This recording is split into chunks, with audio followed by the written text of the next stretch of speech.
It's Divas That Care Radio. Stories, strategies, and ideas to inspire positive change.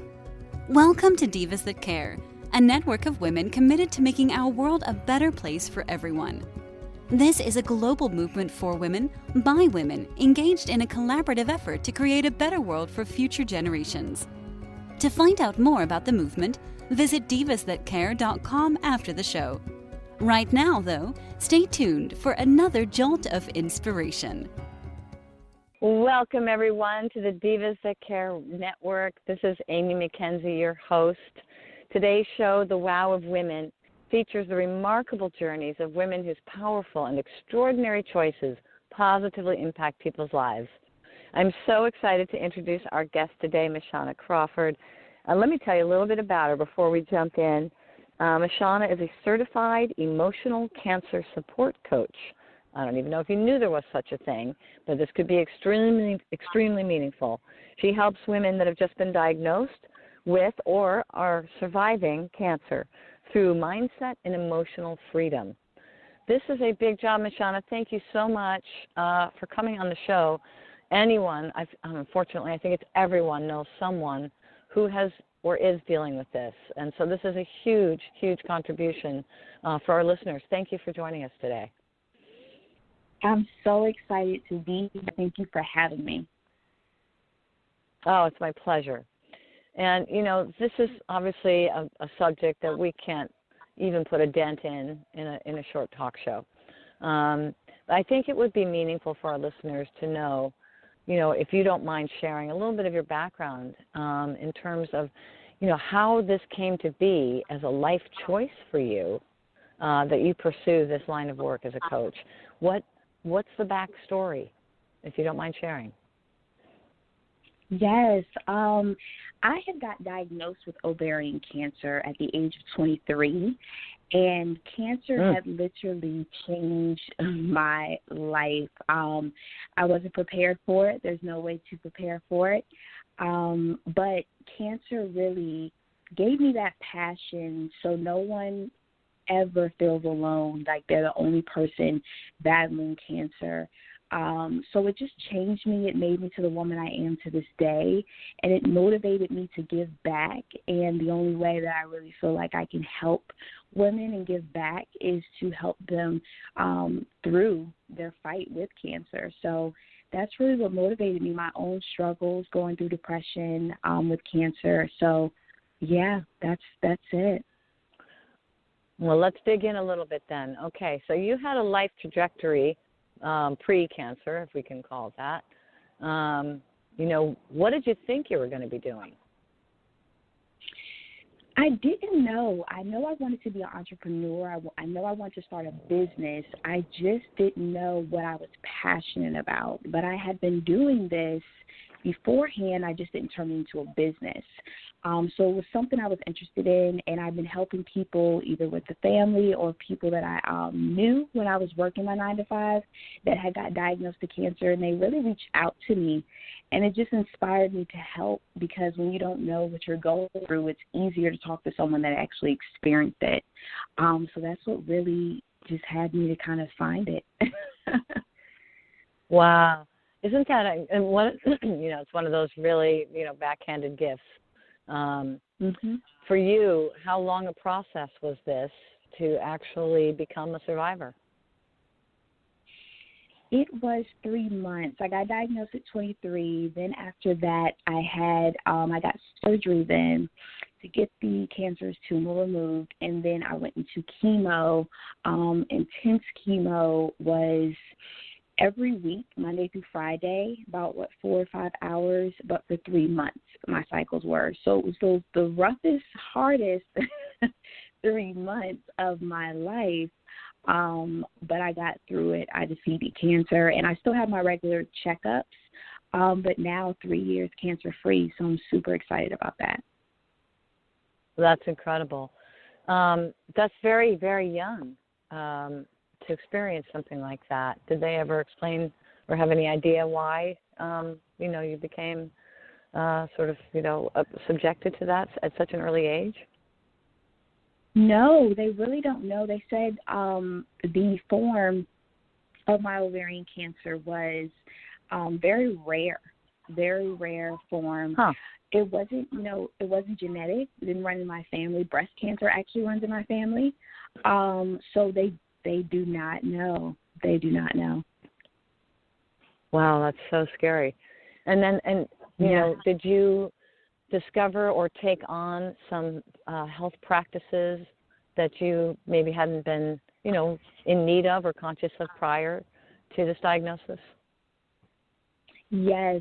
I started getting active. I had stopped being active, which is, it can be down to the littlest things of just walking around the neighborhood, running, just doing some, quick exercises.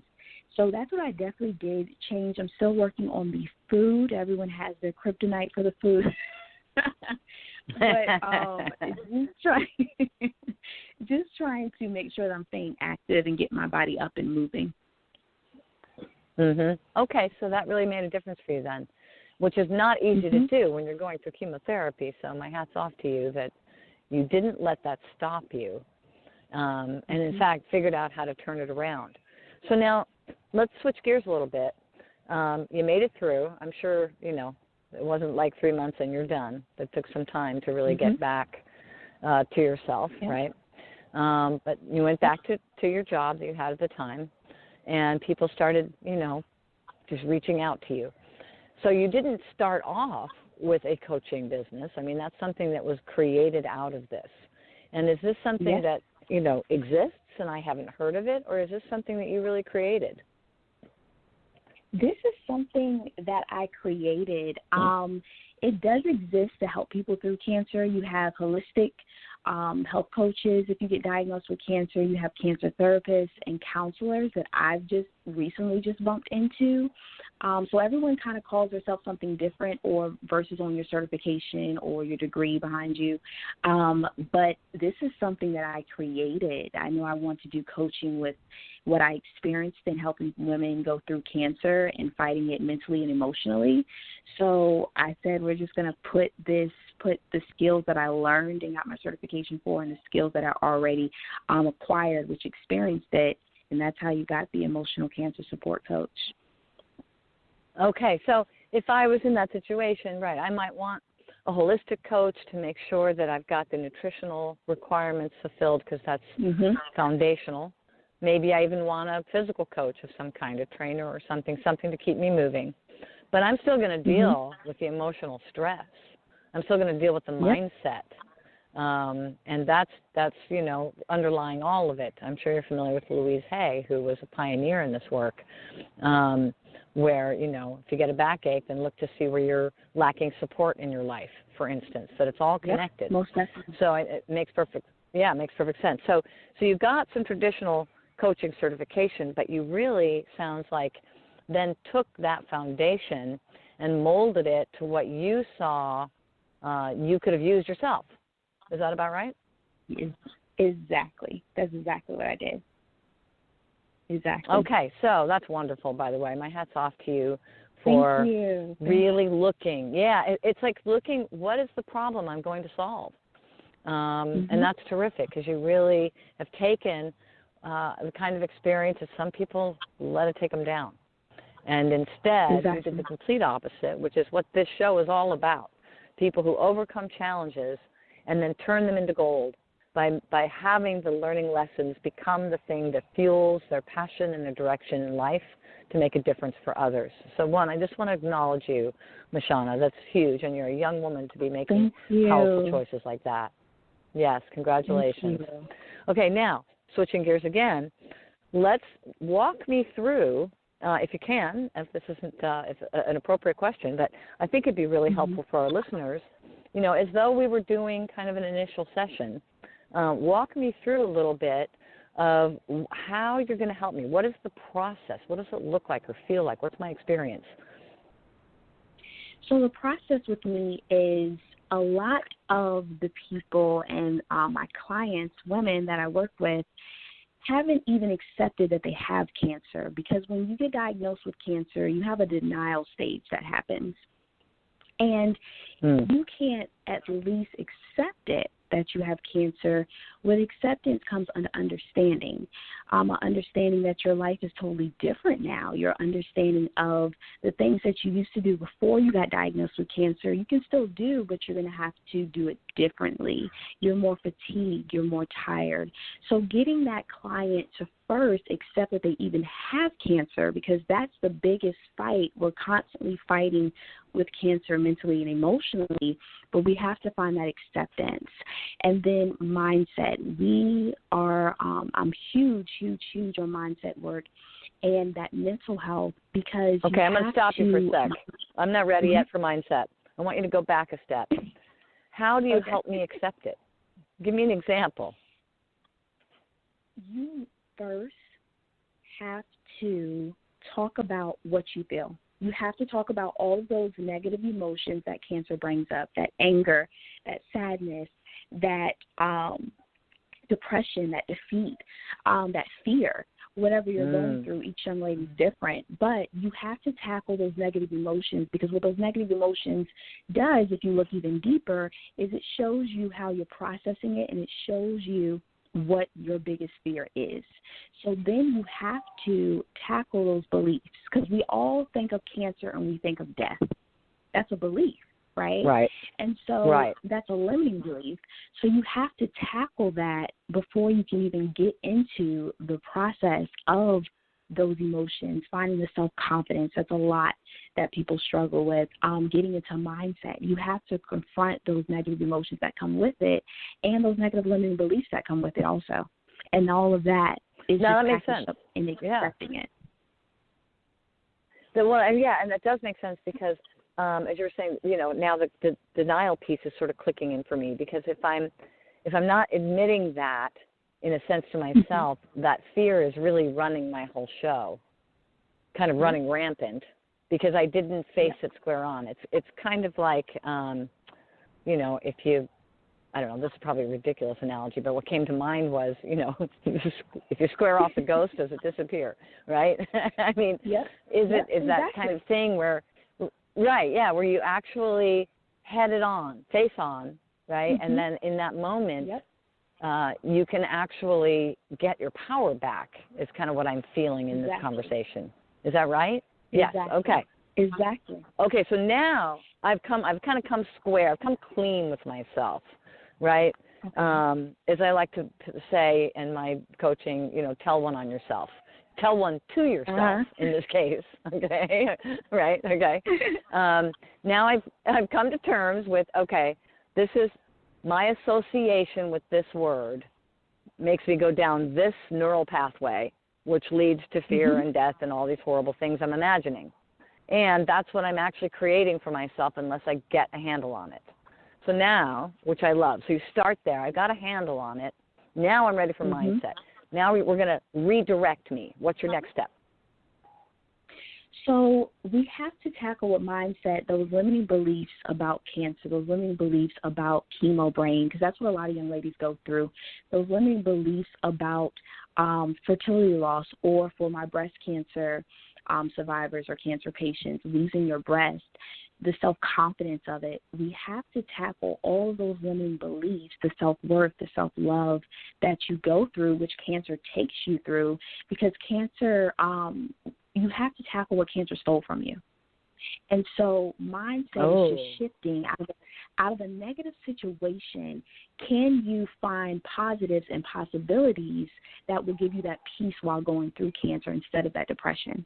So it's really tackling the nitty-gritty, the dark side of it, that is cancer, that is emotionally draining, that is holding you back from even defeating cancer. People think defeating cancer is just physically. No, it's mentally and emotional side too, because cancer you can be losing mentally and emotionally, but you could be winning going to your treatments physically.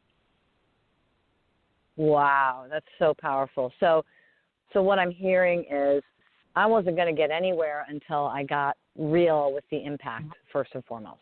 I had to get on the court. This is what's happening.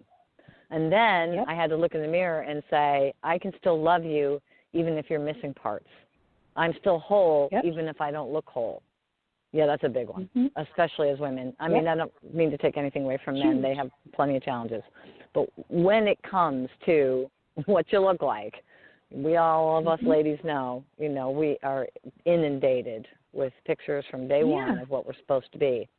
So that's really a huge one. And, okay, so how do you help me be okay with the fact that I'm not going to look whole anymore or feel whole or be able to produce children or, what have you, be the symbol in my mind. I'm not going to fulfill the magazine article. How do you help me with that? Tackling it head on and accepting your new normal, coping with cancer, right? Accepting that things are not, unfortunately, going to be the same that you thought. When I went through cancer, it wasn't the same. I'm not even the same Lashana that I was then. So accepting that and shifting that mindset to find your possibilities, because you still have those same possibilities. Even if you lost fertility, if you want to have children, it's just going to be different. It's going to be a different way that you actually have to tackle that than what you originally thought. So just opening them up to so many different possibilities and getting them out of their own head and being in that stuck state of, oh my gosh, this happened, and into, okay, I can take back in control of my life. Cancer won't control my life, and I will actually accomplish exactly what I want to accomplish. I will just have to do it a little bit differently than I plan to. Wow, that's so powerful. So you're really redesigning your life and how you approach it. And I love that, the reality is if you were stuck in denial, there's no way that you're going to see new possibility because you're back there where nothing's possible. There's no light, right? So now you've gotten me. I got real on the court. Now I've accepted that, this is the new version of myself doesn't look like the old version.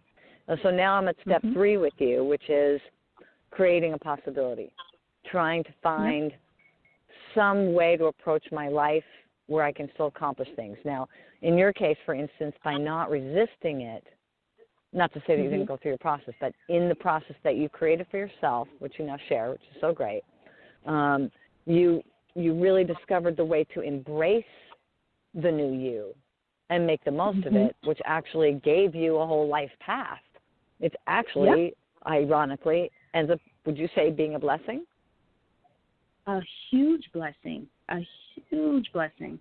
Huge. Would you have ever guessed that when you first got diagnosed? No. No. I wouldn't have. Incredible. I wouldn't have. I'm so grateful from what we just going through cancer. Cancer taught me how to be vulnerable. I wasn't vulnerable. I thought crying was weak. Cancer taught me so many different lessons that honestly I wouldn't have learned without it. Wow. So you actually kind of befriended, not the cancer, but the process of going through this, in a sense. In the process of acceptance, you're almost making friends with it, in a sense. Yep. That might be a weird analogy, but that's what I'm hearing. You're exactly right, because when cancer comes into your life, you don't know how long, right? My clients, their stories are different.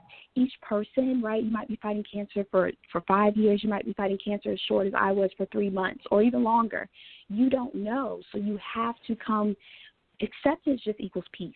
You have to you have to have that peace with it of not allowing it to control your life because it's already taking time off of you, right? So you have to really live in the moment. You have to live in the moment and count your blessings while they're there. Wow. Okay, so it's a very powerful choice to make in that situation. And you definitely are benefiting when you have someone to support you through that who can show by living example that it can work to do that, which you've done. And so I could see you're demonstrating in real life, in real time. So now you have that person creating either an extension of what they were going to do in a new way or possibly even brand new possibilities. So now let's move into that sort of chapter of their coaching. What does that look like? So as soon as they got to acceptance, we see the different possibilities. I mean, we're breaking it down. Some women are totally different. They wanted to start a family, right? So we break that down step by step. What does that look like? A huge quote I heard: "You don't know where you're going if you don't know what you want until you've seen it." What does that mean? That means you have to visualize. We do a lot of visual techniques. You have to visualize what you even want. You have to see it, right? So you know where you're heading, so you know where you're going.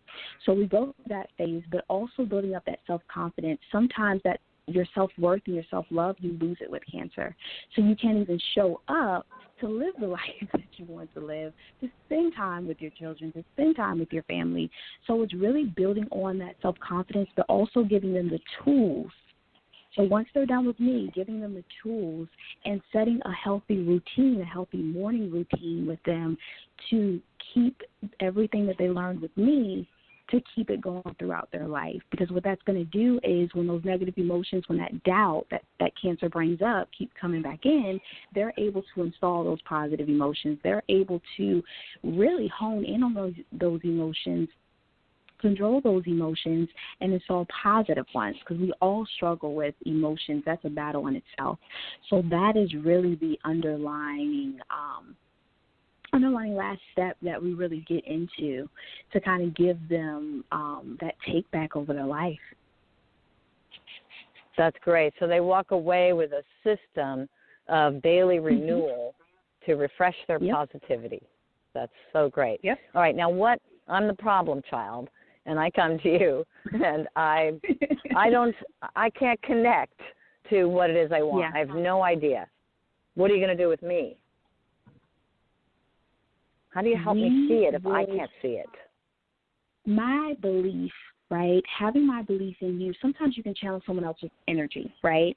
And so having my beliefs that I'm installing and them installing new beliefs, because a lot of it is your beliefs aren't serving you. The limiting beliefs, the beliefs that you have now aren't serving you. So it's creating those new positive beliefs that is essentially going to get that breakthrough for them, because what they believed have been keeping them depressed, have been keeping them emotionally drained, mentally drained.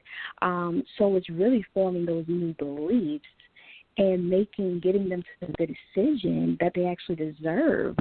They actually deserve to stop putting pressure on themselves if they're not able to be productive in a day. They actually deserve to take their life back. They actually deserve to have that peace with cancer, to have that joy come back, to live in the moment, to be happy, getting them to make that decision and seeing if they actually deserve it. Because some people are scared to make the decision because they don't even think they deserve to be happy while going through cancer, or deserve to get peace back, or deserve to take over their life. Not something. Goodness. I don't know what our programming is that we are, so many of us, dealing with that on some level or another. But I think it's really profound that you have, isolated that as a kind of a target point, because it really is, it's running the show until we really get underneath that. And so the person who dreams of singing has the lack of belief in themselves, and they never sing. Whether they don't have to have a hit record, but they miss the joy of singing in their life, or whatever it is for them. Exactly. So you really, kind of opening a can of worms for people in a sense, but with guidance to be able to redirect and say, you don't have to live in this can of worms, right? Come on out. There's a blue sky and the sun is shining, and that's incredible. So, because, there is still, so much evidence that the mindset is the key with recovery. It is. And right? It really is. And so, and is it possible that same mindset got you into trouble in the first place? I'm not saying there weren't physical factors. We're not trying to, upend this whole concept and make it some ethereal philosophy. Yeah. And, your mindset coming into it might have already been, the can of worms, so to speak. So you may actually end up being far freer, as you yourself have shared, as a result of this process that you may not have paid attention to unless you had to. So you could turn it into a blessing. Do you find that's true with a lot of your clients? Yes, because a lot of them a lot when you dig into cancer, right? It really shows you, because we blame everything on cancer. Cancer may be this, cancer may be that, but it actually shows you that you already had those beliefs. You already had that mindset before you even got diagnosed with cancer. So it really, if we can break into getting that new mindset when we do that work, it's huge, and they see it in every other aspect of their life, because it's really, your mindset is only how you view life. So it's huge. The way you do one thing is the way you do everything. I love that saying. Yep. Wow, this is great. Okay, so now you've created this whole, kind of coaching direction, this whole venue that is so needed. What's next? You're a young woman. You have a lot of life ahead of you, thanks to the great work you did. Thanks for still being here with us. Thank you. And a lot of people, a lot of people to inspire. What's next? Do you see another step coming? I do. Later down the line, I would love to, be connected with gynecologists, offices. I would love to help other, women that have went through cancer and survived it and got truly inspired by it and want to help up another young woman that's just been diagnosed. I would love to train and get more cancer support coaches in different areas and different fields. I would love to just start that movement and help them build their business, because that's another section in itself. That's another part. But yeah, that's what I really see, and just more opportunities and possibilities. Am I hearing there might be a book in the future? Sure sounds like you've got the material for it. It might.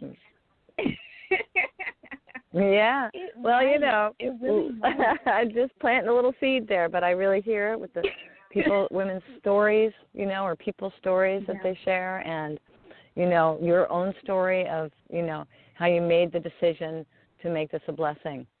And as a result, have been able to bless so many other people. It's just beautiful. Really wonderful job, Mashana. So we're getting close to the end of our show here. Any parting thoughts you'd like to leave with our listeners today? Yes. If you are, and if you have just been diagnosed with cancer, even if you're a survivor, reach out just to, there's a lot of nonprofit organizations. Reach out to other cancer counselors. Don't go through it alone. It's much easier to tackle cancer when you have a team versus by yourself. And if you're definitely interested in getting connected with me, you can definitely reach out to my website, which is hopeovercancerperiod.com. Hopeovercancer.com. There you go. Well, you definitely have brought a lot of hope. Sorry, I said it wrong. Go ahead. Hopeovercancer. Period.com. You're fine. Period, right? Is the dot for .com, right? Okay. Period, like PERIOD, spelled out? Exactly. Yep. Got it. Okay. Period. It's over. Hopeovercancerperiod.com. Love it. Okay. Yes, I think there's going to be some people that would absolutely want to reach out to you. You have a lovely, just approachable and welcoming, warm attitude, and you clearly have followed your own advice and had it work. That's so great. Exactly. Congratulations. Yep. Thank you so much for joining us today, Mashana. We really appreciate you sharing your story. No problem. Thank you. Well, in closing, I really want to thank Mashana Crawford, hopeovercancerperiod.com. If you know someone who really could benefit from having that support, someone who really cares and can help you get that mindset that you need to really win, to make it somehow a blessing in your life instead of, something that holds you back, something that moves you forward. What a great contribution. I also want to thank our listeners because you make this possible, and our producer, the founder of Divas That Care Network, Candace Gish. Candace redefines the word diva to mean a courageously self-assured woman. Well, you can certainly hear that's true of Mashana. The Divas That Care Network offers women of all walks a platform for sharing their voice in the world. Join us. Visit divasthatcare.com, hear more inspiring stories, And please add your voice to the conversation. We'd love to have you. With that, signing off. Take care, everyone. Thanks for listening. This show was brought to you by Divas That Care. Connect with us on Facebook, on Instagram, and of course on divasthatcare.com, where you can subscribe to our newsletter so you don't miss a thing.